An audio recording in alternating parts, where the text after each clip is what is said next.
And welcome in once again to the most accurate podcast here at 4 Fantasy Football. I am Matt Okada. I have John Paulson here with me as always. And it is a brisk Friday morning heading into the rest of week 14, which for many leagues is the very last week of the regular season. So this could be crunch time to get into your fantasy playoffs. John, I know how you're feeling about Thursday Night Football, which we'll get into in a second, but setting that aside for a moment, how are you feeling about your fantasy leagues heading into playoff time? Well, my leagues have been a bit of a disappointment this year. I am still alive in the Scott Fish Bowl round 3. Jordan Love did not get me off to a very good start last night with 14 points. That's the first sign of trouble. I needed, 20 or 30 from him, so we'll see how the team recovers. I do have Drew Lock as my QB2, so I'm sure that's going to go great, especially with Malik Neighbors potentially injured. You said it is a brisk morning here in Southern California. It's supposed to be 78 degrees though, and right now it's 56 and foggy. So it's a funny thing here with the marine layer. Gonna have to ramp up quick if it's gonna get 78 degrees. Yes, Jordan Love. The passing games in general were a little weird last night. So the Lions won 34-31. It was a very winnable game for the Packers, which of course is unfortunate for Packers fans. I think the way things have been going in the league, fortunate for basically everybody else, it feels like the Chiefs are the villain that everyone hates, and the Lions are the heroes that if your team is out, everybody's rooting for. So they're now 12-1. Jordan Love had 206 passing yards and a touchdown through the air. He had 23 yards rushing, which kind of helped a little bit, but overall just not very good. He was terrible in the first half, did absolutely nothing. Fortunately, had a strong enough second half to make a sort of salvageable game. But as a result, the Jaden Reed, or maybe it's chicken and egg here. Jaden Reed, 1 target, 0 catches. Don't know what happened there. Would love to know if you have insight on it. In the meantime, Christian Watson had 114 yards, and Tucker Kraft had 41 and a touchdown, which was pretty okay. But I'd say good if you started Tucker Kraft as your tight end. So the receiving game was a little wonky. And then Josh Jacobs, only 66 rushing yards, no receiving yards, but 3 touchdowns on the ground was incredible. So I think the big question here is, what are we doing with this receiving core? Because good gracious, is it hard to figure out? Yeah, I think we knew coming into the season that it was going to be a bit of whack-a-mole with this group. I think Jaden Reed really got off to a great start and is a very efficient receiver. He's I really like him. I'm really glad the Packers have him. This was a game where, maybe I need to read some more think pieces about it, but maybe the Lions just focused on taking him away, or it didn't seem like they did. They were just crowding the line and blitzing like nonstop and trying to cover up for their defensive efficiencies. And I think it took the Packers some time to adjust. And I think maybe Reed was just the unfortunate, symptom of the issue there, and didn't get. They needed to take some shots downfield. They finally got one to Watson.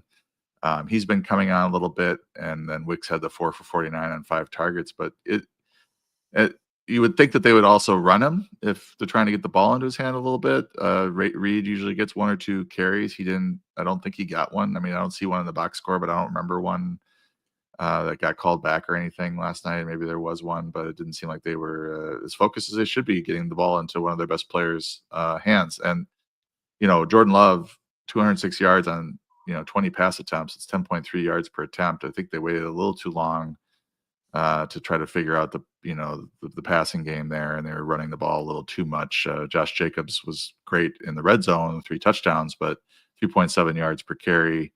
We're getting behind this, the chains a little bit, and had a couple empty possessions, which could have swung the difference. When you said it was a very winnable game, I don't know, yes, they played pretty well and almost won. The Lions are just they approach the game in a way that they take lots of chances. They're very efficient with their chances. When they do screw up, the Packers did capitalize it with the touchdown on the 4th and 1 where they shouldn't have gone by the own 30-yard line. They didn't get it. And then the Goff interception, I believe they capitalized on that one as well. But they just keep they just keep grinding you, and getting the ball at the end there. You just knew that they were going to wind the clock down and win with a field goal. So I'm interested to see if these two teams play again in the playoffs and how that all pans out. I remembered it being this way, but I wasn't sure just how much it was this way. 4th and 2, the Lions, 4th and 2 from 2, touchdown, 4th and 3 from the 3, touchdown. They also had that 4th down late in the game where everybody expected them to kick, including the commentators, because they could have, I believe at that point it would have been to take the lead and give the ball back with a little less than a minute. And instead they decided to go for it on 4th and 1, I believe, converted it, and then the game was basically over because all had to do was not fumble. Yeah, it's very hard to beat them because they use extra downs and extra plays that other teams don't have to earn leads and wins. On their side of the ball, David Montgomery and Jahmyr Gibbs just are Montgomery and Gibbsing. Every single week, it feels like they both have 80 or 70 or 80 yards and a touchdown, and that's almost exactly what they both had this week. So they're great. Jared Goff was great, 283 yards, 3 touchdowns, 1 pick. Really solid there. And then in the receiving game for them, it also was a little bit weird in a sort of similar way. Amon-Ra St. Brown, not as bad as Jayden Reed, but he only had 5 catches for 43 yards on 6 targets, was out-targeted by Tim Patrick, Sam Laporta, and Jamison Williams, who all also outproduced him. Laporta had 5 for 54, which is pretty nice as well. If you were starting him, obviously we coming into the year would have liked more than that, but if you're streaming him at this point in the year, you feel okay. Williams had 5 for 80, not bad. And then Tim Patrick, 6 for 43 and 2 touchdowns. I don't think the question here is, are we picking up Tim Patrick? Unless you feel that we are. But is the question maybe, is this yet another mouth that then makes the other guy, specifically Amon-Ra, who's very target reliant, a little bit less of a sure thing? Well, I think we knew that Tim Patrick is a pretty good receiver from his time in Denver, and like he was like quite often the most efficient receiver there, even when Cortland Sutton and Jerry Jeudy were active and available. And all of a sudden, Tim Patrick continues to outproduce them. He had that injury, came back. I would say the Broncos could really use him this year. They don't have him. I think it was a smart pickup by the Lions because they were just a little thin after their top couple guys. Khalif Raymond also being out, I think, helps Patrick's snaps. This is probably a wonky game where he's not going to catch a lot of touchdowns, but when the Lions are putting up 34 and he's playing this many snaps, he's going to get a touchdown here and there. I wouldn't read too much into it in terms of a fantasy. St. Brown's day was quite surprising. If you watch that first drive, I think he had 2 or 3 targets in that first drive, and then just long stretches disappeared. Especially with like if you could expect a 5 for 43, 6 target game if Jared Goff throws for 200 yards and 1 touchdown or something. But 283 and 3, and St. Brown doesn't get in on the action is a little bit surprising. Yeah, it's 41 total pass attempts for Goff. He's had some games this year where he did not throw at all, and this would have been understandable. But I named the 3 guys who had more targets. Montgomery also had 5, which was just 1 less than St. Brown, and Gibbs had 6. So it was a very, very spread out receiving group for the Lions, and worked for them and for Goff, but tough for ARSB owners. I would add that the Lions had to throw because their running game was not. I mean, David Montgomery 3.6 yards per carry, Jahmyr Gibbs 2.9. They had some key runs, but it was on both sides of the ball. It was a grind trying to run the ball. Well, it was a good game, I guess, unless you're a Packers fan. That was a good game. It was entertaining. Yeah, it's still a good game to watch. All right. We will get to news, of which there is quite a bit this week shortly, but just a reminder, Q&A after the main chunk of the show. Feel free to drop questions in now. If you've got simple 1v1 start-sit questions, go to 444.com, check out John Paulson's rankings.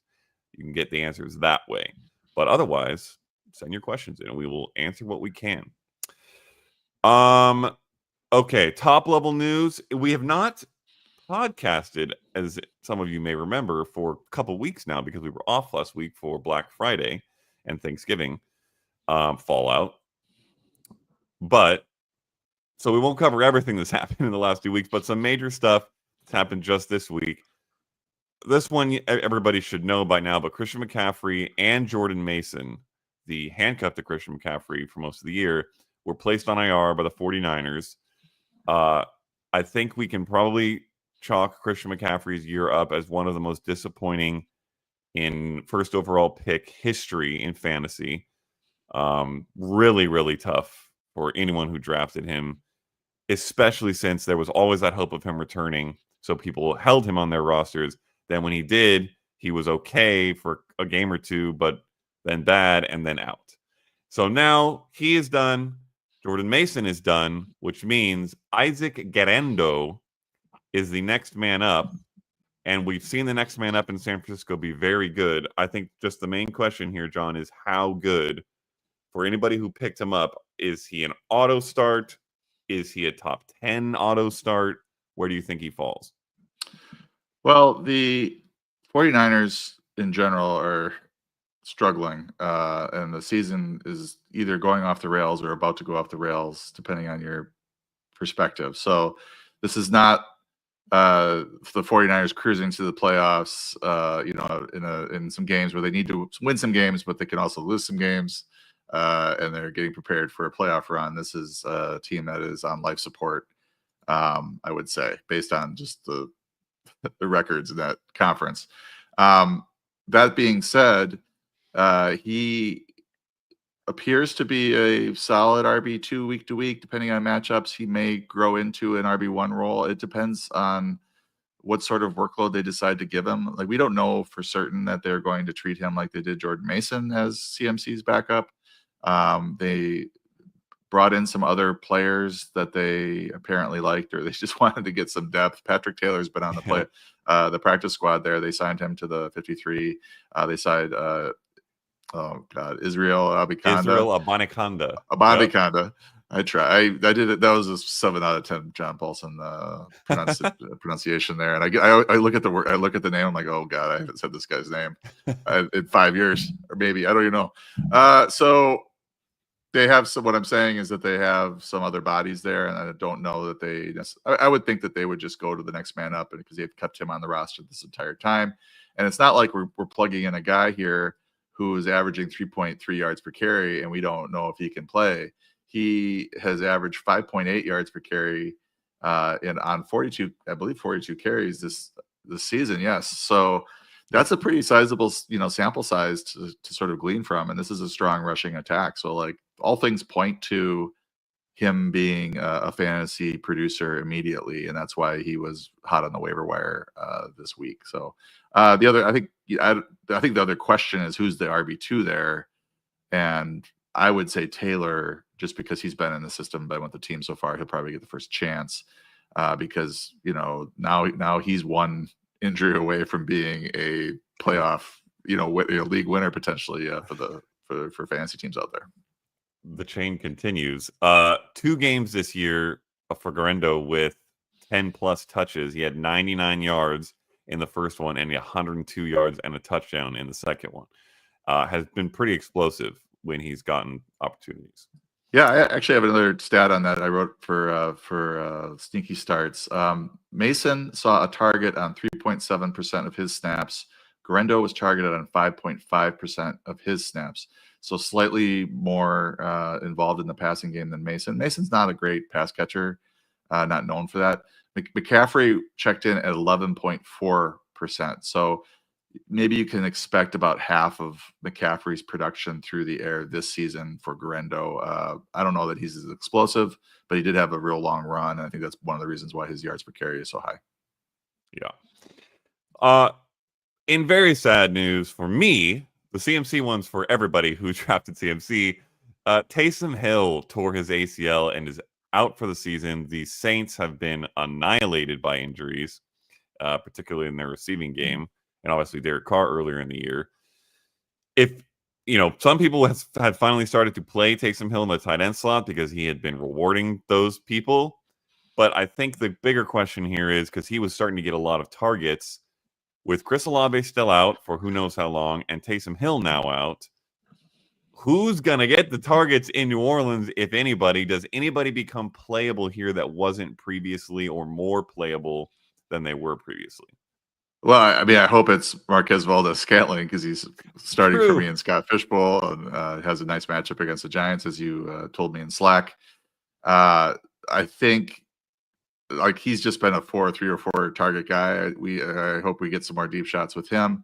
Juwan Johnson, I think, becomes interesting. Foster Moreau, I believe, is dinged up, but he's somewhat interesting at tight end if you need to stream and just are looking for anybody because I think it's Kevin Austin getting most of the snaps along with MVS. I mean, MVS is leading now the way. His snaps have jumped the last 3 games. Cedric Wilson, Dante Pettis are the guys that are kind of rotating in and getting some time. But I don't trust any of these receivers. I don't trust MVS, but he's the best play out of the bunch. And I think at tight end, Juwan Johnson is legit like streamer now with Taysom, probably going to get a lot of Taysom Hill's routes. And then he's basically a wide receiver at the tight end position and, could glean 6 to 8 targets in any given game, depending on how things go. We do this for a living. It is very rare that a player pops up that I have never heard of in my entire life. I do not know who Kevin Austin is. I thought that was a made-up name. I was like, did you misspell Calvin Austin? What's going on here? When he showed up last week. Yeah. He's played in 3 games this year, had 2 or 3 targets in each of them. So the Saints, like 5th, 6th, probably wide receiver to start the year practice squatter is now somewhat involved. But I agree. Valdes-Scantling, I'm going to be starting him in a couple different places this week. Really good matchup in terms of deep passing for the Giants. And then I agree with Juwan Johnson. I think he's a sneaky stream. He's kind of been coming on a little bit, and he should get a few more snaps and maybe targets as a result. Not super important, really, because he hadn't been doing anything. But Deontay Johnson was suspended for a game by the Ravens because he refused to go into the game against the Eagles. Absurd stuff here. One of the weirder stories of the year, obviously traded mid-season from the Panthers. We thought at the time with the intent of we're going to get Lamar Jackson, a really reliable possession receiver to fill out this core, and then he has done nothing ever at all whatsoever, and to the point now where he just refuses to go into the game. No idea what it means. The real only takeaway here, because he wasn't even getting enough work to concern us with the targets for the other pass catchers. But if you're still holding on to Deontay Johnson, stop it. You can cut him. Any objection there? No, and I'm old enough to remember when this happened and the trade happened, and and there were questions about like who's the wide receiver 1 now in Baltimore with Deontay being added to the mix, and Deontay is as talented or more talented than Zay Flowers, in my opinion. Yeah.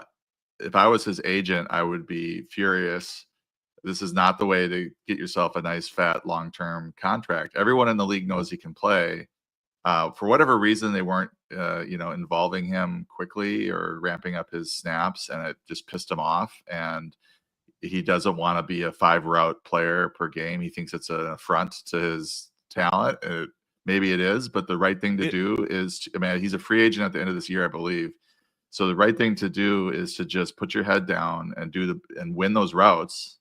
Those 5 routes you run, get open. Yeah. People will see that on tape and then sign you to a $12 million a year contract at some other team, because Baltimore obviously is not going to use you. I don't know why they traded for him unless it was just for depth. But they need, I think both sides here need to take a breath, have a conversation. But it's hilarious, the personalities, and it's like I go back to CD Carter's tweet about the different positions and what they say, and like it's the mentality of these diva receivers, and just receivers in general, about how everybody's out to get them. They're constantly being wronged, and the world is against them. It's happening again. So I hope for his sake, because he's really talented and needs to find a good landing spot, and I want to draft him next year. I hope he can, and they can sort it out so he can have a decent rest of season playoff run potentially, and get that fat contract next year. Yeah, and I won't say in his defense, but the Ravens should use him. Like they need to figure this out just as much as Deontay Johnson does, because they have a guy who could be a legitimate wide receiver one possession receiver, and they're going to make a Super Bowl run. So to just have him sitting on the sideline doing nothing is foolish, it seems. Don't know which of them needs to be the bigger man here and figure this out. Maybe both. Last bit of just overall news.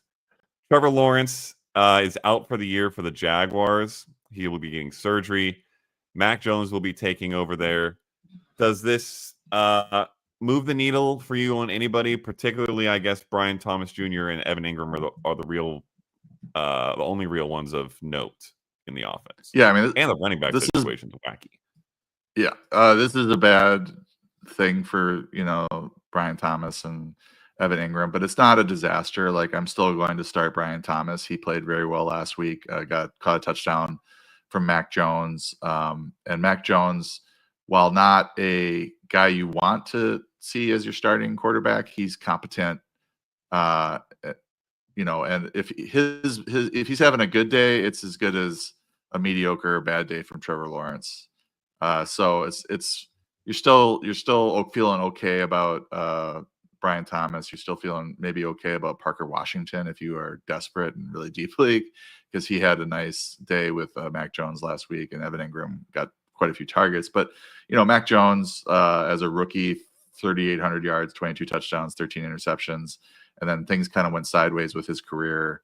Yards per attempt dropped, yards per game dropped, but that first couple games where he was in for Lawrence, it wasn't pretty, but now he's out there, he's gunslinging a little bit, he's competent. There's worse backup quarterbacks out there than Mac Jones for sure. So I think stretch run for Jacksonville, they're not playing for much, so they're going to be trailing in some games, and you're going to get some garbage time heroes out of there like we used to have with Blake Bortles. You're still starting Brian Thomas Jr. over Marquez Valdes-Scantling? Yeah, I mean, I would. Okay. He's just a better receiver. He's earning targets too, and he's also got that downfield ability and threat, and it's just probably just as many touchdowns available in Jacksonville as there is in New Orleans. Okay. All right. We will get into a long slew of this week injury news in a second. We'll try to be quick on it because there are many. It's late in the year. This is what happens. But before we do, quick ad from our sponsor, Prize Picks, and some picks for this week from John. Hey everyone, John Paulson here. We know there are a ton of options out there for real money sports action, but we have found one that really stands out from the rest. Prize Picks. With over 10 million members and billions of dollars in awarded winnings, Prize Picks has made daily fantasy sports accessible to everyone. It's easy to play, and now you can win up to 100 times your money on Prize Picks with as few as 4 correct picks. Prize Picks is also the only real money daily fantasy platform with an injury insurance policy. They call it the Reboot. So your lineups stay in play even if one of your players gets injured. If you sign up today, you'll get $50 instantly when you play $5, and that $50 bonus is guaranteed whether you win or not. Prize Picks is the best way to win real money this football season. Which players are going off, which ones aren't. Make your picks in less than 60 seconds and turn your sports opinions into real money all season long on Prize Picks. I play Prize Picks weekly, and I'll have a couple of my favorite plays for you after the break. So download the app today and use TMAP, T-M-A-P, to get $50 instantly after you play your first $5 lineup. Again, just download the Prize Pick app. Use the promo code TMAP, T-M-A-P, to get $50 instantly after you play your first $5 lineup. Prize Picks. Run your game. We don't have any picks to review from last week because we were off, but that means that John has had a whole extra week to pick these picks, so they're going to be incredibly accurate, right? Yeah, well, these are ones I actually identified on Tuesday when I ran my projections. The lines have moved up a little bit for good reason, but I think they both are pretty good plays. Aiden O'Connell, more than 229 and a half passing yards against Tampa is the first one. The Buccaneers have yielded at least 243 passing yards in 7 straight games. O'Connell returned last week. If O'Connell was coming back and he had 180 yards last week, I'd be like, I don't think I'd necessarily want to play this. But he came back and had 340 and 2 against the Chiefs with a 9.7 yards per attempt just a really good game for him in his first game back. I think, they're going to have to throw. Tampa's going to put up points on Vegas's defense, I think, Baker Mayfield. So I think this is a good play. He doesn't run it all, and that means a few extra pass attempts as well from the pocket. He's pure pocket quarterback. The other one is Will Levis. I'm going to go with another bad team quarterback. More than 209.5 passing yards against Jacksonville. 9 straight non-injury quarterbacks have gone over this number for Jacksonville. Jeez.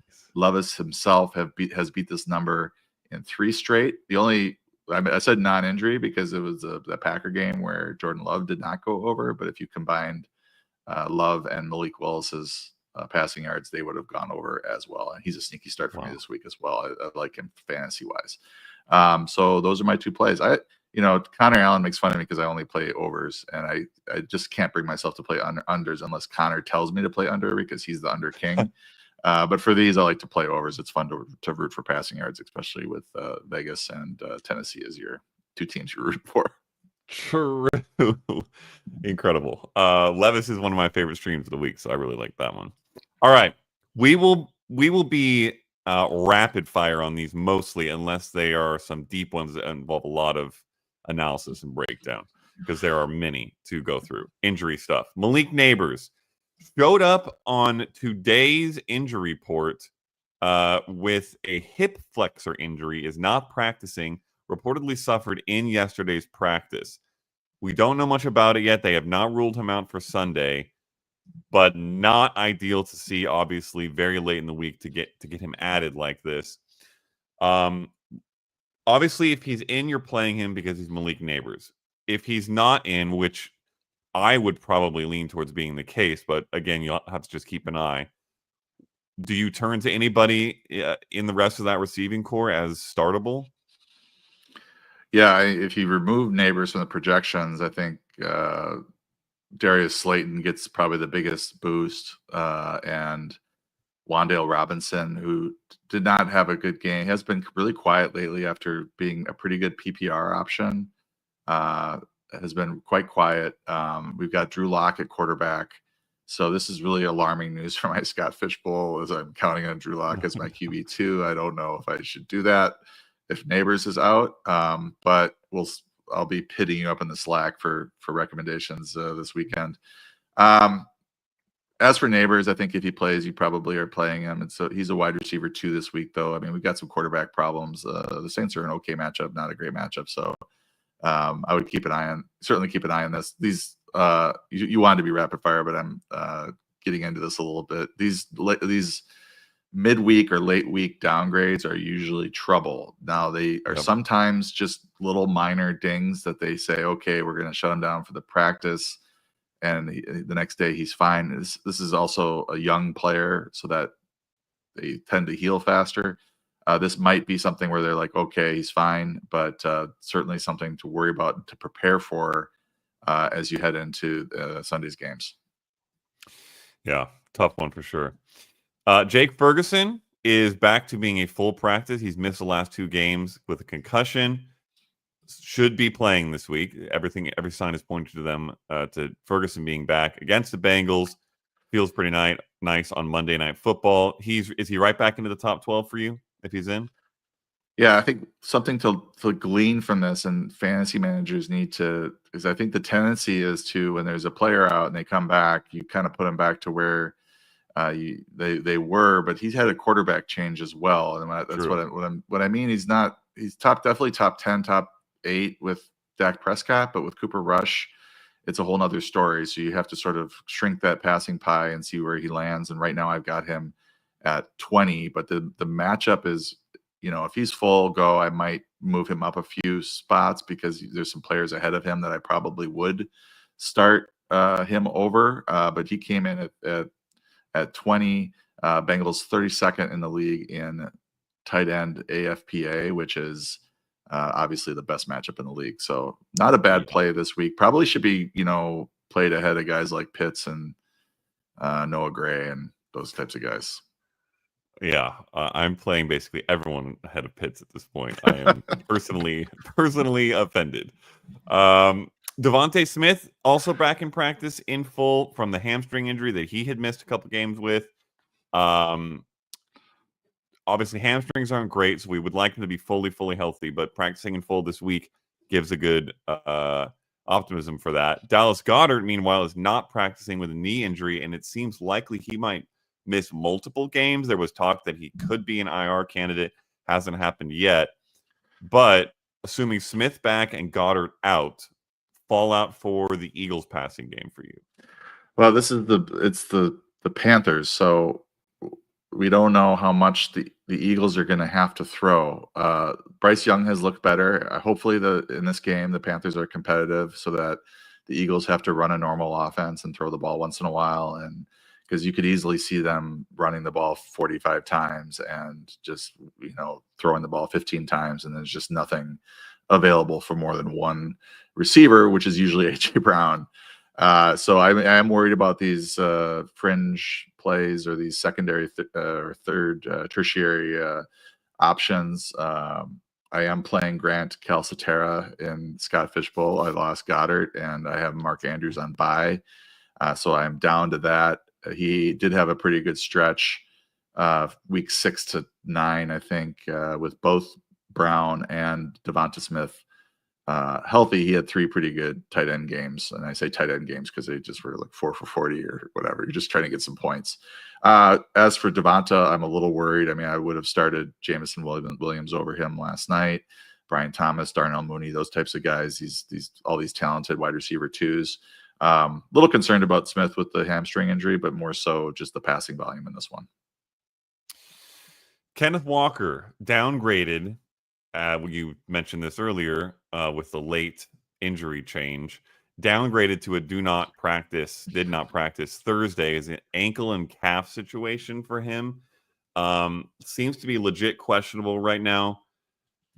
If he starts, you start him. But let's assume he's out. How excited are you about Zach Charbonnet? Because he's gotten some chances this year, and they didn't seem all that good. Well, I was wondering where you were going with that. I think I'm going to pull up his game log so that I remember him having a start earlier this year or two and not being very good in them. Okay, so Maybe I think he did have a one where he didn't. He had New England. I don't know if it was a start. I'm looking at 14 carries, 38 yards, and a touchdown with 5 catches and 31 yards. So that was 17.9 fantasy points. The following week against Miami, 18 carries for 91 yards, 2 touchdowns, 3 for 16 as receiver. Good. So they're actually, I'm fairly excited about it because you don't really have anybody taking any touches Kenneth Walker is better. And Kenneth Walker full workload is better than Zach Charbonnet full workload. But with Walker out, Charbonnet should see close to 20 touches. And we can, know that his floor is going to be pretty high because he can also catch the ball. So he would certainly rise significantly in the rankings if Walker's rolled out. Ladd McConkey is a really interesting one. Limited all week, knee and shoulder. So he is just banged up and has been for a bit now. Seems to get hit pretty hard a lot. That's kind of part of the life of being an across the middle of the field receiver. Has said that, if he can play, he will be playing, which of course he's going to say that, but seems to be largely like an attrition management kind of thing here from McConkey. You're gonna just gonna have to monitor the injury reports with him to know whether he's playing or not. If he's playing, you're confident in starting him. Yeah, I think he's out there. He's been such a productive player. They're obviously not loaded at the receiver position, so I think he saw like half the targets last week against the Falcons, right? So I think I have got him at 15 right now. I'm trying to keep an eye on his injury status, and that may bounce up or down a little bit based on where that lands. I do worry about these guys playing through injuries, but if they're out there, they're obviously healthy enough to give it a go, healthy enough to play, and you got to start them as such, especially in a short week where there's 6 teams on bye. Jacoby Myers, another late add to the injury report, ankle injury. Did not practice yesterday, so he was added. I'm not sure if we have news today yet. I have not seen any, but that's a tough one because he has actually been coming on pretty decently well, had become a PPR or even half PPR, somewhat trustworthy start. If he is out, which again, the late adds to the injury report don't feel super optimistic. Does someone else in that group become a start, or is it just Brock Bowers, build a DFS lineup around Brock Bowers if you don't have him? Just checked the news, and Antonio Pierce said that Jacoby Myers, this is from Paul Gutierrez, who also set out with an ankle injury, would be good to go.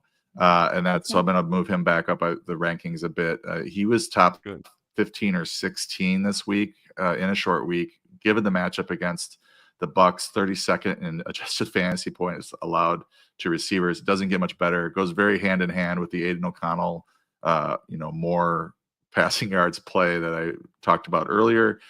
So I think you can start him with confidence. They're announcing on Friday that it's not a game time decision or anything. It's like he's good to go. He should be good to go. Awesome. That's good to hear. Bucky Irving, he finally practiced Friday, was kind of banged up from last week's game when he had a gazillion and a half rushing yards. But hip and back injury that he had been working through. He's back at practice on Friday. Final status yet unknown, but should be good to go. I think this one's actually worth a deeper question, regardless of the injury. It seemed like maybe they had or are swinging towards Irving in this backfield that has been very hard to figure out, or maybe he was just the hot hand last week and they had said that they'd be going with the hot hand. What is your current temperature on that backfield overall, assuming everyone's healthy? Yeah, this is, I dig into these stats every week and post my thinking inside the box. A couple stats usually for every team in the subscriber Discord. I used to do that on Twitter back in the day. That's how I built quite a big following, I think, doing these stat threads. But now it's just for subscribers. So make sure you get in there into the Discord if you are a subscriber, especially. But yeah, you look at the snaps, 54% Bucky, 53% White, basically splitting it with a few snaps where they're both on the field together. But you're looking at a 28-12 touch ratio. Bucky obviously was hot, but it wasn't like Rachaad White was running poorly. He had 11 carries on 76 yards. If my math's correct, that's almost 7 yards a carry. So that to me, right. like, if you look at it, White, he was at 4 and Bucky's like at 6, then yes, you could just say, oh, it was a hot hand situation. But I don't think that's the case right now with these two. That's shifting towards, I think they're seeing that Bucky Irving is the more electric runner. He's also good in the passing game, 3 for 33. Got 3 targets to White's 1. So I think we're seeing the Bucky Irving takeover right now. Would sure be nice because I have more Bucky Irving, and it would be good to know we can trust one of them. DeAndre Swift was a DNP yesterday with a quad injury. Another one I'm not sure if we've seen a Friday report yet, but something to keep an eye on. Roschon Johnson was also a DNP Thursday with a concussion. So he'd have to clear very quickly over the weekend to play. That seems unlikely. If Swift plays, you're obviously playing, or you're probably playing him.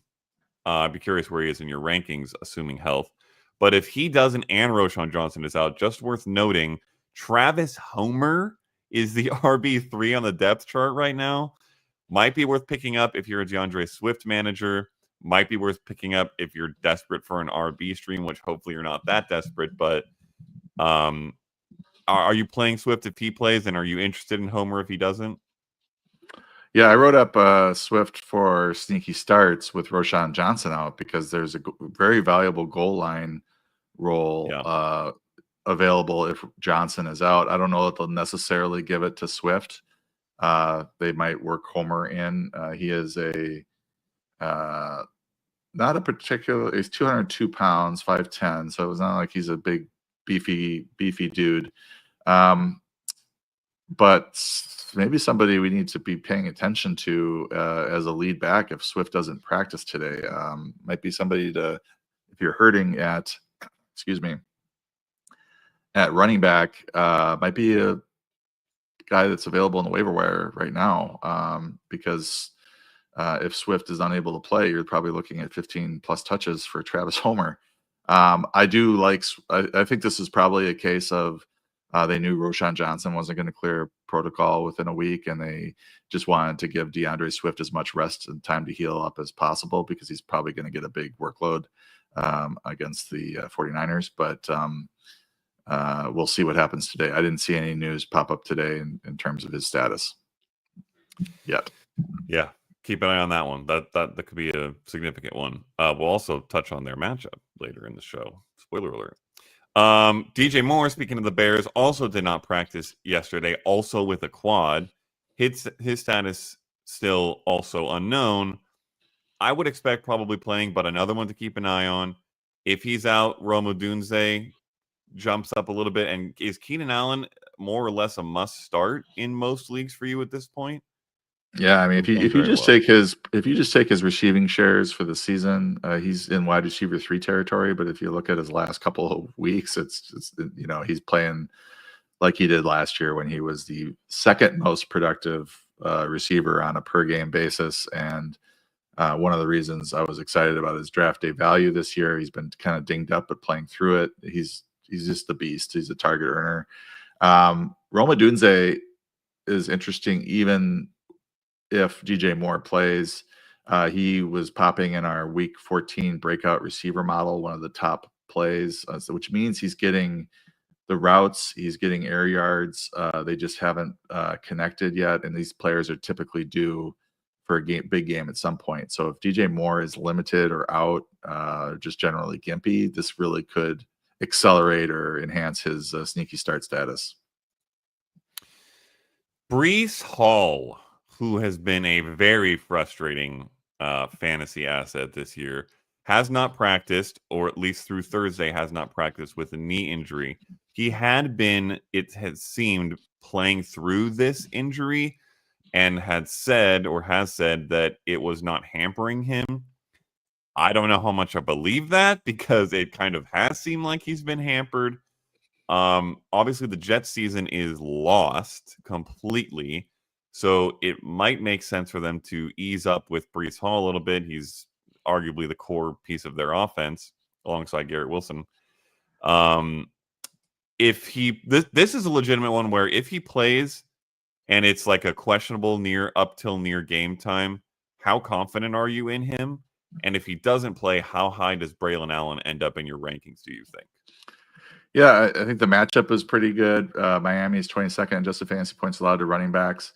Breece Hall, I believe, came in at 10 or 12 at the first set of rankings, and then I had to move him down based on this injury situation because you want to get him below David Montgomery and Josh Jacobs, and I think he was already below Josh Jacobs, but you just want those Thursday night players to be ahead so you know to start them and not be waiting on Breece Hall when he's dinged up like this. If he's playing, I'm kind of treating him there in that Garendo, Tyrone Tracy, DeAndre Swift range.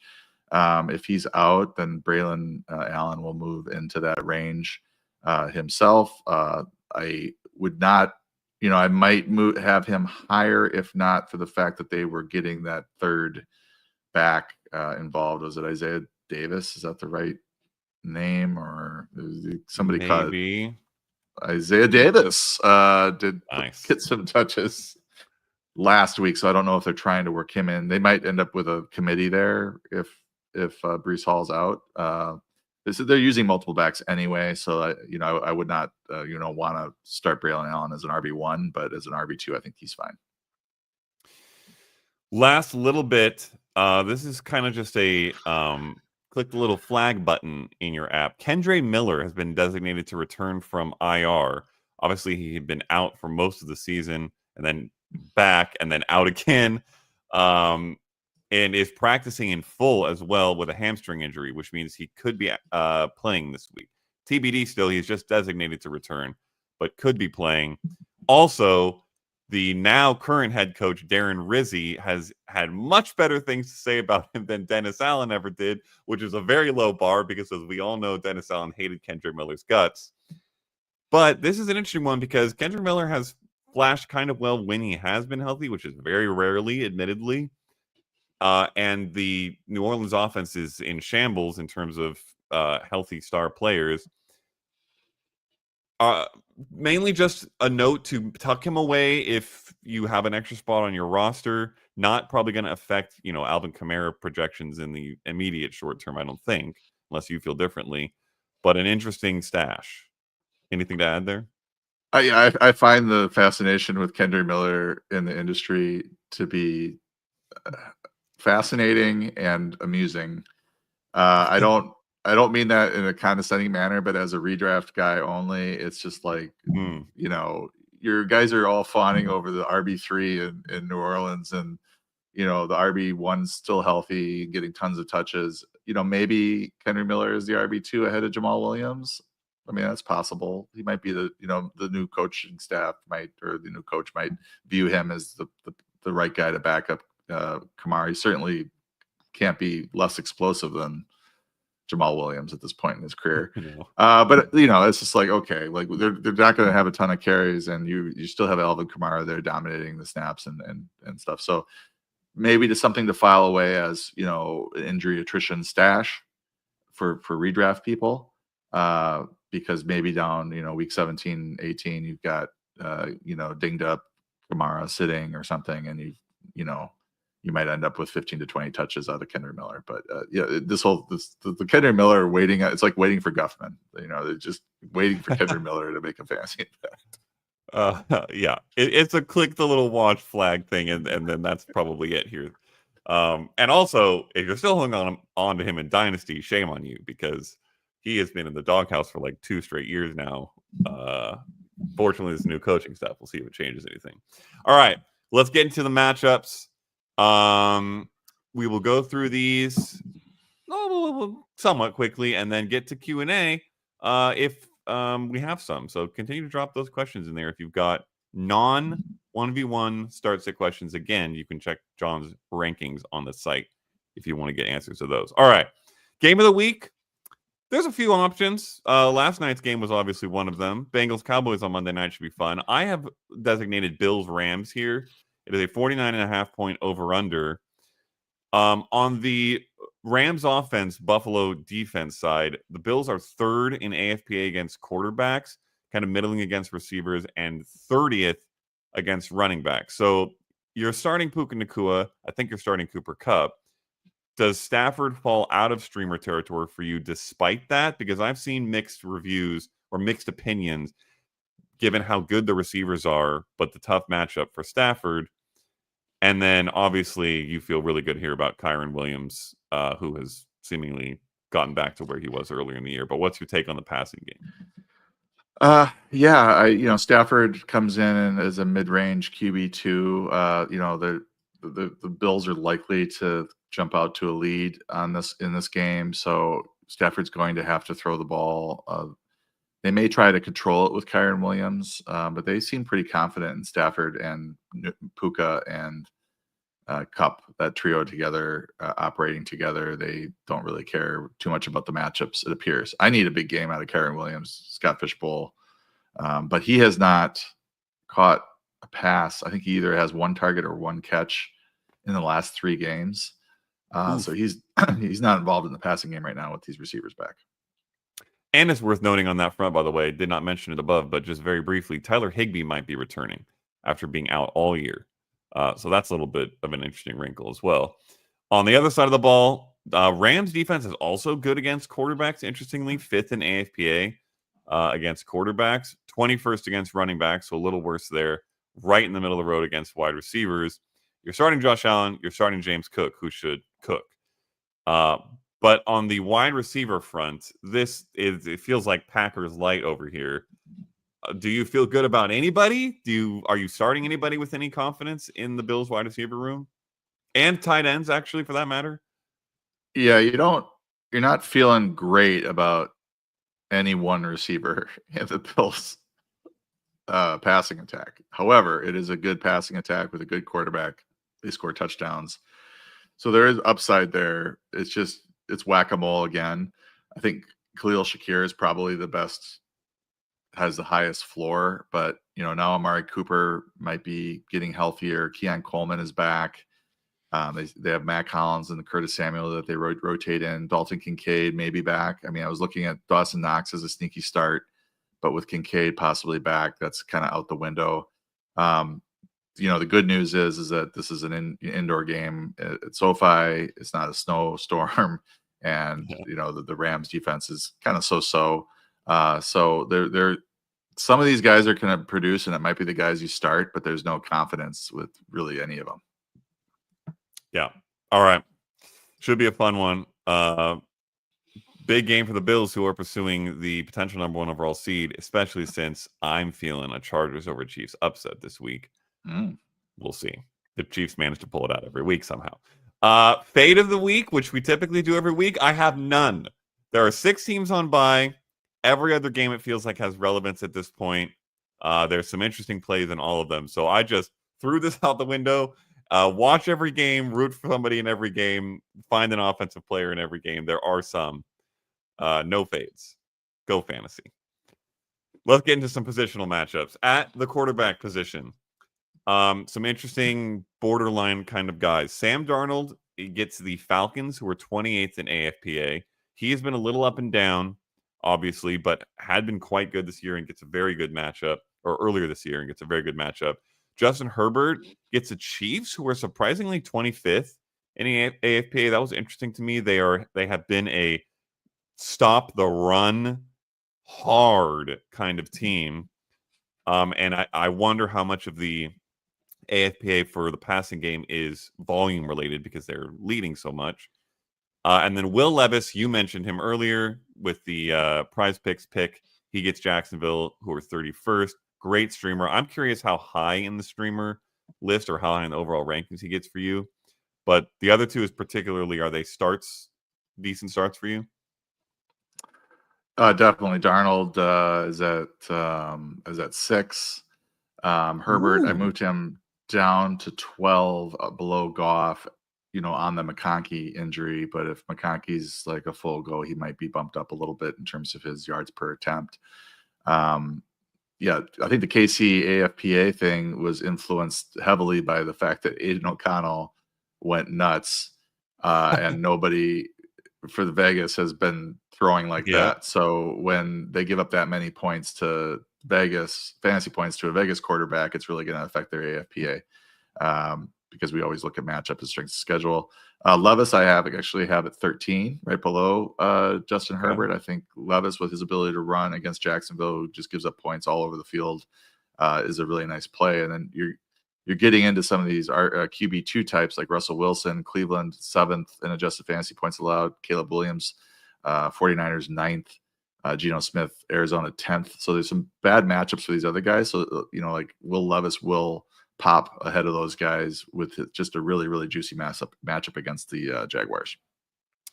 On the bad side of the ball, this one would be maybe my most interesting question in that particular comp.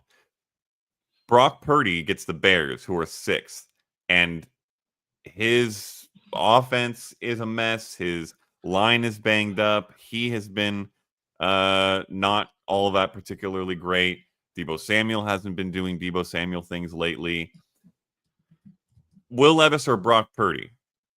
And how close? I'm going Brock. I mean, he came in fairly high in the rankings. He's at 10. He had the bad game last week against Buffalo. It was a snowstorm. Previous game, excusable. He had a touchdown and then a rushing touchdown against Seattle. So he ended up with a pretty good fantasy day. His fantasy numbers have not been bad. Just we're looking at this Buffalo game and we're looking at the passing numbers against Seattle, and we're kind of like wondering. But I mean, going backwards, 18.4, 23.8, 26.0, 17.2, 24.1. And then you get into some quieter games against Arizona and New England, but that's week 4 and 5. So he's been fine. I think the Bears are a good defense, but I don't think that they're like an elite pass defense. So I'm not too worried about Purdy when he's got Jawan Jennings playing great, Deebo potentially great, and Kittle playing really well. Also, losing McCaffrey might make them a little more pass happy in this one, although the Bears can be beat on the ground. I still like Purdy in this one. Okay. Also, just a fun note: Russell Wilson against the Browns is a tough one. You mentioned that one, and then on the flip side of that, Jameis Winston, just fun to mention. I don't know if anybody's planning on starting Jameis Winston unless you're in a 2 QB league. He gets the Steelers, who are second in AFPA, and he was not good against them a couple weeks ago. But he also played the Broncos last week and threw for 7,000 yards and 15 touchdowns. It was not actually quite that, but it was pretty close. Also 3 picks because he's Jameis Winston. Has seemed to largely not particularly care about the matchup. The Steelers game was maybe just as much weather as Steelers. It was not good weather. Not horrible, but not good. Are you streaming him in a 2 QB league? I guess is the only question to ask here. Well, you could stream him in a 1 quarterback league, just be Okay. based on his volume. I mean, Pittsburgh probably is going to score on Cleveland. I guess this could be a 13-9 type game. I don't know. Like, it just seems like the Pittsburgh games have been a little bit higher scoring than usual. Winston is at 17 for me, and the reason is the volume in this passing game. It just doesn't seem like it mattered. I know he had 18 for 27 against Pittsburgh, but that was in a snowstorm. He had 219 yards in that game, 8.1 yards per attempt. He has thrown for 8.6 last week against Denver, 8.1, 8.6 the last 3 games. He had a 5.1 game in there against the Chargers, and then 8.1 against Baltimore. And those are his main, his starts. And he's gone over 41 pass attempts in 4 of 5 starts. The only one where he didn't was against the Steelers in the snowstorm. So, Steelers might control the ball. He might not get to 40, but the volume is he wants to throw the ball. They appear to want to throw the ball with him. I don't know if Cedric Tillman's going to be back. It seems like his concussion is lingering longer, but he's got a really nice connection with Jerry Jeudy. He's showing a good rapport with Elijah Moore, David Njoku. It's all kind of clicking in the passing game. So I wouldn't mind starting him. It's not a good matchup, as you mentioned, but given all this volume, he is streamable as a low-end QB1, certainly in QB 2 quarterback leagues. I'd be starting him. Love it. All right. Running backs. The good Tyrone Tracy Jr. gets the Saints, who are 31st in AFPA. Makes him feel like a pretty confident start. The Bears running backs, we talked earlier about the injuries to Swift and Johnson and the potential for Travis Homer. If Swift is out there, he gets the 49ers, who are 24th in AFPA. If he is not, and you're looking at that Travis Homer on the waiver wire move, he would get the 49ers, who are 24th in AFPA. So that one's kind of interesting. And then Nick Chubb, just talking again on the Browns, while they are second against quarterbacks, they are 28th against running backs. So you wonder if maybe this is a breakout game for Nick Chubb, which would certainly be nice now a few weeks under his belt after the return from injury. Feeling particularly good about any of those guys or others? Well, I've got Chubb on my bench and Scott Fishbowl. I just worry about the Steelers defense in general. He has not looked particularly explosive this year, although the nice thing about the Steelers defense is they are giving up rushing touchdowns. As for Swift, it's funny because you mentioned Travis Homer again, and I was just looking at the Bears practice squad. They have Darrington Evans, because sometimes they pull up somebody from the practice squad and they end up performing the third running back, because the third running back's just there for special teams. But they have Darrington Evans and Demetric Felton. So I don't, neither of those names are jumping out to me. Darrington Evans, maybe, I don't know. 5'10", 203. He had some good games, I think, for the Titans, if I remember correctly. That's what I remember. Yeah. So, Travis Homer would be sort of an RB3 desperation start. Not sure how he's going to do or how many touches he's going to get if DeAndre Swift were to sit. I do like Swift quite a bit if Swift plays. I'm just still looking for, an injury update for Swift. Tracy's a really rock solid RB2. I just had to look just in case. I think Darrington Evans is a case of there was once a time when Derrick Henry got hurt and we were looking at the handcuffs and trying to figure out who was good. So as fantasy people who remember the name Darrington Evans, and we probably picked him up and we're excited about him, but he's literally never had a good game in his life. He had 14 carries for 48 yards. That was his best game ever, and that was with the Bears. So, yeah, I don't know if anybody else is a threat, but keep an eye on that injury situation because it could be interesting. On the bad side, the Carolina running backs, obviously Chuba Hubbard and Jonathan Brooks now, who started to look a little better last week, still is not getting significant touches, but starting to look a little decent. They get the Eagles, who are third in AFPA. Super tough matchup there. The Chiefs running backs, Pacheco also starting to look a little bit better, but Kareem Hunt's still around. They get the Chargers, who are sixth. And then on the flip side of that same game, the Chargers backs, which right now seems to be Gus Edwards with maybe a little bit of Kimani Vidal, which makes things even more complicated, get the Chiefs, who are first and have been heralded on this podcast multiple times this year as a absolutely dismal matchup for running backs. So it's kind of three semi-committees here, or at least situations where there's not a bell cow RB1 and the tough matchups. Where do the guys that we would normally start here fall for you? Yeah, Hubbard's like a worrisome start. Probably going to see 15 touches, but how much production does he get against Philly? Excuse me, Philly. You're starting to feel a little bit better about Pacheco, second game back or whatever. Hunt's not been particularly efficient with his carries, so he's probably going to be ramping up. And I feel of the three situations here, Hubbard has the highest floor in terms of touches, but you're starting to feel better about Pacheco in terms of talent and matchup, because the Chargers are sixth, but it's not an elite rush defense. And then, Gus Edwards, you might see another game here where they have, 6 carries for Gus, 4 for Vidal, and, just not a high volume rushing game for the Chargers against the Chiefs. It'd be wise to throw the ball quite a bit. That's why Justin Herbert's a pretty good play. Yeah, big agree there. On the wide receiver position, the Raiders, we've touched on this, get the Buccaneers, who are 32nd. Obviously, would be great to have Jacoby Myers there. Noted earlier that the expectation is he'll play despite showing up in the injury report, so keep an eye on that one. He'd be great. Are there any other wide receivers there that you'd ever consider starting, or is it just a Jacoby Myers and Brock Bowers move? I think Trey Tucker, because we lost a receiver, and I'm just double checking the name. DJ Turner. I just want to make sure I had the correct name. He went to IR. Trey Tucker could pop his head back up. He had some good games this season.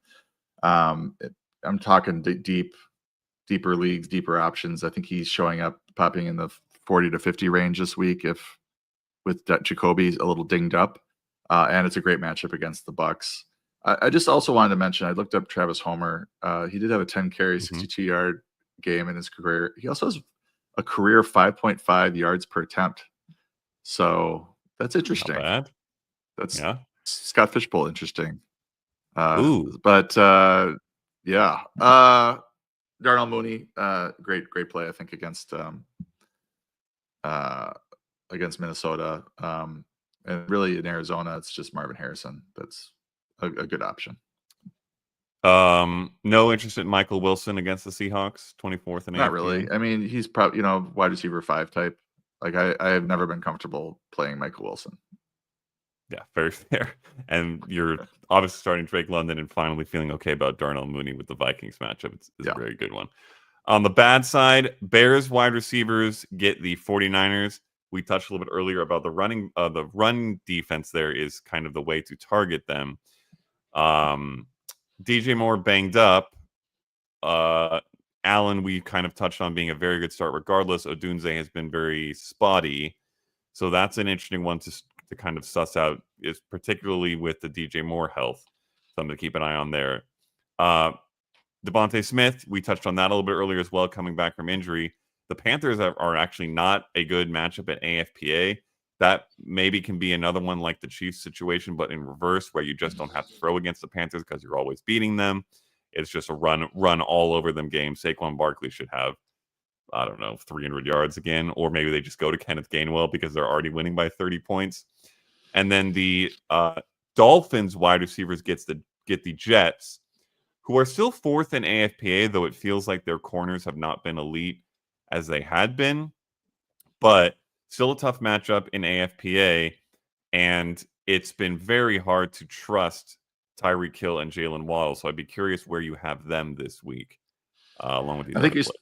Yeah, I think Tyreek Hill has sprinkled enough good games here in there that you still are starting him as a low end wide receiver one in kind of a weird year for the Miami offense. Waddle's another story. It's just very hit or miss with him, and it's been mostly misses in terms of his big games and volume. So I'd be leery about using him. There probably are some better options available.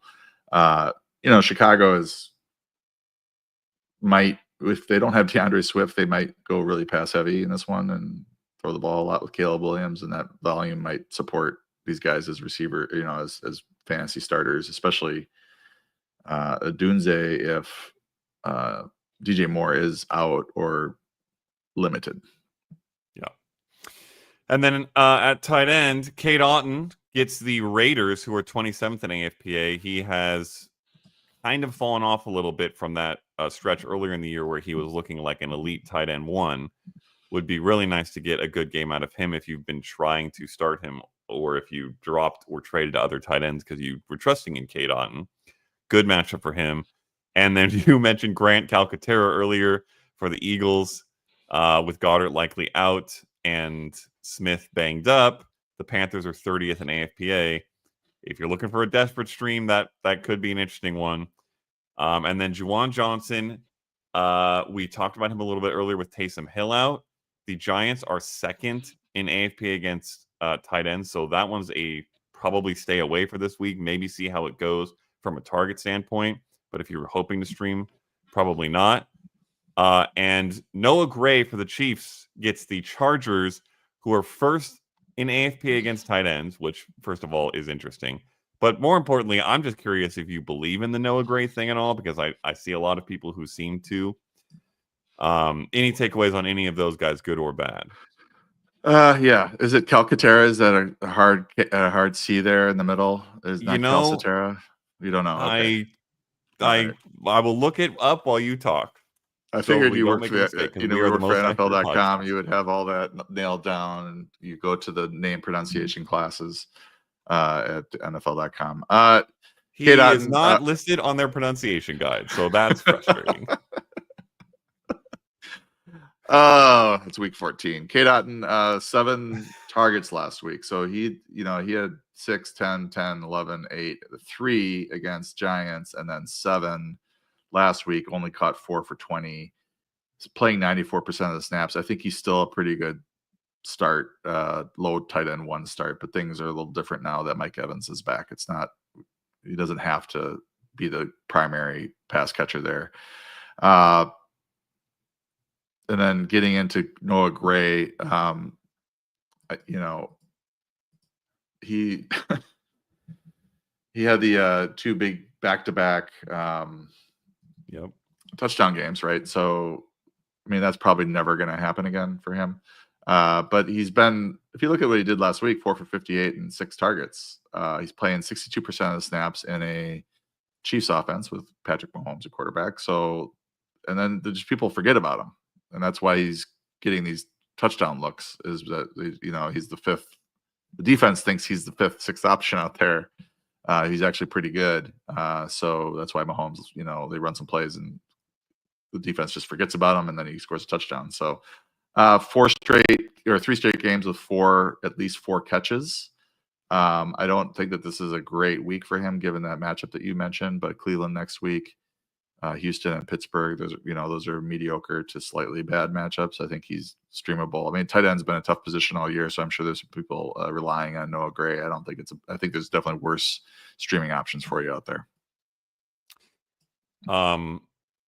PFR, I would put 85% confidence in PFR, says it's Calcaterra. Nothing on the site itself, because they did not include him, which I'm tilted about. But I'm sticking with that. I think it's correct.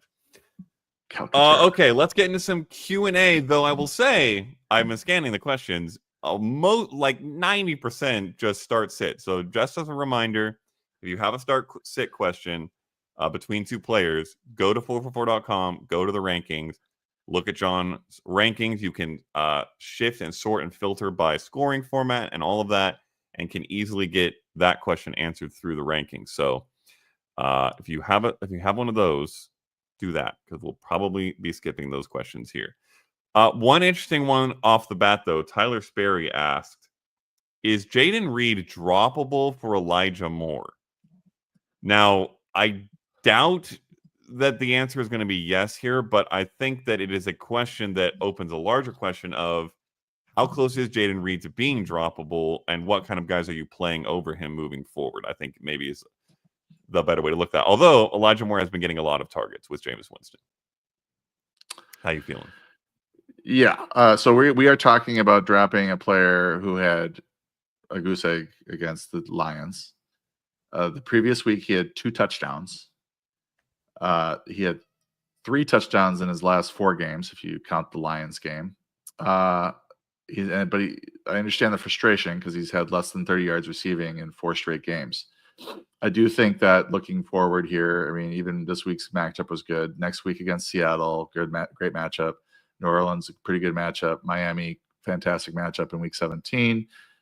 So I think that they will, sometimes a player gets a post a goose egg or has a 1-catch game, the coach now schemes, they realize their mistake. They now scheme that player more touches. And I think I don't know if he's going to close strong, but I would not cut him for Elijah Moore, even though Elijah Moore is having a pretty good stretch. Rest of season, roughly for Reed, just like wide receiver 2, wide receiver 3, where is he falling for you? I mean, after a goose egg, he's probably going to drop down a bit. I mean, I think this week I had him at wide receiver 23. So I think he's on that wide receiver 2-3 fringe, and maybe a little lower now because what happened this week, and just the general inconsistency of his yardage. But I mean, he is a touchdown scorer for them and did have a really good game 2 weeks ago. So yeah. All right. Mac fam. Sorry I missed the majority of stream. Are Devontae Smith and Jonathan Brooks a start this Sunday? We did hit on both of these briefly. Devontae Smith kind of fringe play in John's rankings given the injury. But I bring this up less. You're not starting Jonathan Brooks. Correct, John? You're not feeling that? Oh, I thought you were talking to It was a half rhetorical question. I mean, I don't have any Jonathan Brooks, so I really can't. Okay. He had 9 touches last week, and he's playing 21% of the snaps, and you're talking about the Eagles. I think I would call this one an avoid.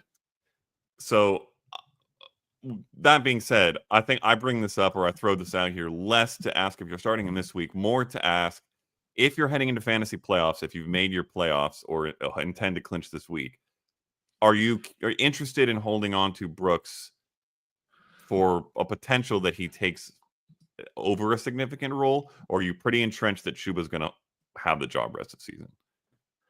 Well, looking at he's got Philly this week. He's got Dallas next week. They're now 4th in adjusted fantasy points allowed to running backs. I don't know when that happened. Wow. They must have moved up. AFPA does start to cycle out some of the early games as we move. So there's a moving, 10-game window, I think. Mm-hmm. So that will also affect things as we move on. But then Arizona in week 16, Tampa in week 11. Do I think Jonathan Brooks is going to take over this backfield? But by the end of the year, I do not. I think he is valuable, though, as a possibly takes over the backfield, and more likely there's a, Chuba Hubbard gets dinged up and there's an opportunity for him as a attrition back to, not have the lead role. Chuba has been pretty good, kind of cooling off a bit last week, 12 carries for 43 yards. This is one of the things that's kind of ongoing storyline is how bad does he have to play for Jonathan Brooks to be able to take over? He had 16 for 58 against KC, but that's KC. That's 3.6 yards per carry. Toughest matchup in the league. And then prior to that, 28 for 153 against the Giants, 15 for 72 against New Orleans. I mean, these are easier matchups. And if you go to the Panthers RBBC report on our website, it's not like Jonathan Brooks tore it up last week, 6 for 18. So it's not like, 8 for 25 over the last 2 weeks. So it's not like he's outplaying anyone right now and earning that job. If you get to where Hubbard is averaging 3 yards per carry and Brooks is averaging 5, then you can start to see a shift in that backfield. I think maybe the most intriguing scenario, because Jonathan Brooks did have 3 catches last week for 23 yards and looked very good on them, is that Brooks becomes a strong pass catching back for them, with Chuba still taking the majority of carries. But when you're the Panthers and you're always trailing, that starts to make Brooks a little more interesting. So definitely hold on to Brooks, in my opinion, but I don't think you're starting him this week. And then MacFam also asked, should we add Charbonnet off the waivers? Yes, you should absolutely add Charbonnet off waivers. There is a non-zero chance he will be the RB1 for Seattle this week, and is one of the most high upside handcuffs to roster, regardless of if there's already an injury to Walker, which there is. And then, honestly, just one other question to bring up. So if anybody else has any to drop in, do it now. But Alexi Rill, and this is honestly less even of a question as it is a piece of news. Brees is not practicing again. And then the question is Njoku or Braylon in the flex full PPR.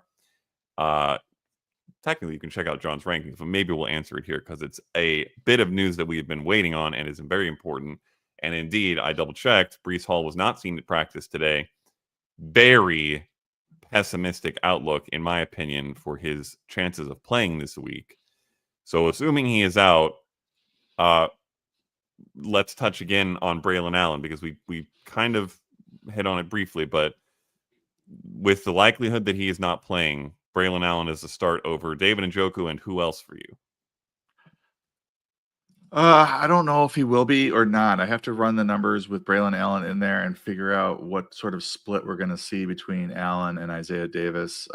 Last week, for example, Braylon Allen played 28% of the snaps. He saw 7 touches, and Isaiah Davis played 18% of the snaps and saw 4 touches and out-targeted Braylon Allen 3-2, out-caught him 3-2, had a 28-yard as receiving day with a touchdown. So he ended up having the best fantasy day of the backfield. So what I'm getting at is if Hall's out, I think we probably see, Allen in the lead back role. He can also catch the ball. He's a pretty good receiver, but I think we see Isaiah Davis rotating in quite a bit, and it's more of a committee than maybe the Brees Hall, Braylon Allen committee. Braylon Allen has 12 catches for 97 yards on 18 targets with 1 touchdown, which isn't bad. But Isaiah Davis, they clearly wanted to get him involved. Last week, he's averaging 9.5 yards per reception compared to about 8 for Allen. Already has a touchdown. So you might see kind of an ugly committee between the two, with Davis in the passing receiving role and Allen as the primary runner. I was quite disappointed to look at Braylon Allen's yards per carry this year and see 3.6. I felt like I had seen him look much more explosive throughout this year, but I would assume that is a large symptom of the Jets' offense and offensive line being quite disappointing and resulting in a lot of 0 or negative yard Braylon Allen runs and hurting his yards per carry. But you're remembering early season Braylon Allen, where he had 1 carry for 8 yards, 4.7 on 7 carries against Tennessee, 5 yards per carry against New England in week 3, and then 4.3 against Denver. But then since then, he has not cracked 4 yards per carry in a game, hovering in the 2 to 3 range. So it's been a rough sledding for him. What happened between the end of September and the start of October? That is crazy. He's been sub 3 from the majority of games since then. Wow. Yep. Okay. Well, curious what happened there. I don't remember him getting injured at all. That is strange. All right. That is it for direct start sit questions. So just again, if you got them, go check out the rankings. There is this, which I will throw up, from C Knight. Quick shout out to Paulson on the Johnu call, the only analyst I heard talking him up before the season and paying off now, except for John himself. Thank you. I love you as a host, because I saw that comment come in, and I was like, oh, I hope he puts it up, and he put it up. Johnu Smith. Got it. Like, I am kicking myself because I drafted him, I think, in four leagues, and I cut him in Scott Fishbowl. I could really use him at tight end this week. Didn't think that he was going to make it through the Tua Tagovailoa injury, but he did. Just to remember, and just as to file away, when Mike McDaniel does some cryptic comments about what people think that what is what it always will be, or Yep. is indicative of what it always will be. He was talking about the fact that he had not gotten much tight end production in his team and his offense, and the whole point of bringing in Jonnu Smith is they wanted a yak guy with a lot of speed and athleticism that they could implement into the system. This is working out better than I had ever would have anticipated. I would not expect Jalen Waddle to be falling off to this degree within the offense, and for Jonnu Smith to be as focused in the offense in terms of his role. Pretty incredible. He's in the top 5 or 6 now for the season. My best ball teams are doing well because of him, but yeah, this was a good one. I should have, in retrospect, I should have just bailed on all the stud tight ends and only drafted Jaden Daniels at quarterback and Jonnu Smith at tight end, and my teams would have been much better this year. Yeah. Also, a quick reminder that if I'm not mistaken, I believe it is the case. We talked with Coach Speak Index about this particular thing. We had him on for a show. And the takeaway there was, yeah, you can trust Mike McDaniel. And I pulled it up while you were talking, and he's in the trustworthy meter on pretty much everything, especially usage and workload. So just a reminder that Coach Speak Index, you can find him on Twitter. I don't know if he's on Blue Sky. Do you know if he's on Blue Sky? You're the Blue Sky guy. Yes, I got him. I don't know if I got him over, but I was pestering him to come over. He's a really busy guy, but I think he's posting on both sites now. Cool. Very useful and good follow, both those places. And I think he has a Discord. Lots of good info from there. I use it. We use it. We talked to him in the off season. This was one of the takeaways from that. So that's just another fun reminder. Shout out Jonnu Smith and the sleeper calls. All right. We will close it up there. Another packed show. Another huge week. Obviously, one of the biggest in the year, because this could decide a lot of playoff brackets and whether you will make it or not. So good luck. We will see you I'll see you on Monday. We'll see you next week for fantasy playoff shows, or most leagues will be starting fantasy playoffs. Any closing thoughts, words, or opinions for week 14, John? Yes, I'm going to try to get AC/DC tickets today. This seems like a non sequitur, but I'm trying to get AC/DC tickets today at noon Pacific. So I'm backing up my Discord chat until 12:30 for subscribers. So if you want me to answer your questions, it's going to be 12:30 Pacific, 3:30 Eastern. Get into the chat, and you can answer. I'll answer these start-sit questions. I don't like doing it, but I usually do. Depending, I have about an hour, 45 minutes to an hour that I can commit to this.